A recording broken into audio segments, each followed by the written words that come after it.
नमस्कार मैत्रिणींनो, कशा आहात? खुश आणि आनंदी नक्कीच राहा आणि परमेश्वराची भक्ती करत राहा. आपणा सर्वांना आपल्या लक्ष्मीपूजनाच्या आणि दीपावलीच्या खूप साऱ्या हार्दिक शुभेच्छा. तुमची दिवाळी खूप मजेत, आनंदात, समृद्धीची आणि सुखाने भरलेली जाओ. तर आता आपण सर्वजण लक्ष्मीपूजन हे नेहमी करतोच. सर्वांगपणे सर्व विधियुक्त लक्ष्मीपूजन हे आपण प्रत्येकजण करतोच. पण त्याचबरोबर अशा काही छोट्या छोट्या गोष्टी आहेत की ज्या केल्याने त्या पूजेचे फळ आपल्याला 100 पटीने अधिक पटीने वाढते. त्या सेवा मी आज आपणाला सांगणार आहे. त्याच्यामध्ये पहिली गोष्ट म्हणजे लक्ष्मीपूजन झाल्यानंतर आपण लक्ष्मी आई पुढे बसून 21 वेळा श्रीसूक्ताचं पठण करायचं. त्याच्यामुळे लक्ष्मी आई खूप खुश होते, त्यांना खूप आवडीचं ते स्तोत्र आहे.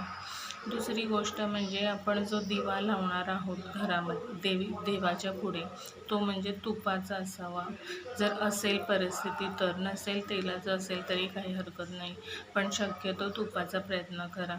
आणि तो दिवा कमीत कमी रात्री 12पर्यंत चालेल याची काळजी घ्या. तिसरी गोष्ट म्हणजे रात्री झोपताना एका चांदीच्या वाटीमध्ये, चांदीची वाटी असेल तर ठीक आहे, नसेल तर साधी वाटी घेतली तरी चालेल. रात्री जेवल्यानंतर किचन कट्टा स्वच्छ धुवून, भांडी धुवून झाल्यानंतर एका कोपऱ्यामध्ये एका चांदीच्या वाटीमध्ये 2 कापूर आणि 2 लवंगा हे नक्कीच जाळा. चौथी गोष्ट म्हणजे पूजा झाल्यानंतर आपल्या चिमूटभर काळे तीळ घेऊन प्रत्येकाच्या फॅमिली मेंबरच्या डोक्यावरून 7 वेळा घड्याळाच्या दिशेने हे असं ओवाळा आणि घराबाहेर टाकून द्या. आणि अजून एक गोष्ट म्हणजे लक्ष्मी सूक्ताचं आपल्याला सांगितलंच. आणि तुपाचा दिवासुद्धा लावा. आणि पिंपळाची सेवा नक्की करा त्या दिवशी, कारण की पिंपळामध्ये पितृदेवतेचा वास असतो.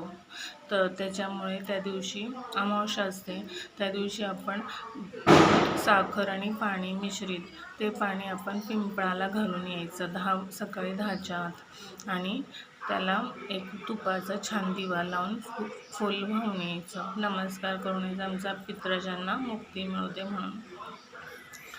अशा प्रकारे आपण सेवा केल्या तर आपल्या दिवाळीचा आनंद, दिवाळीत लक्ष्मीपूजाचे फळ आपल्याला 100 पटीने अधिक मिळेल. तर नक्की ह्या गोष्टी करा.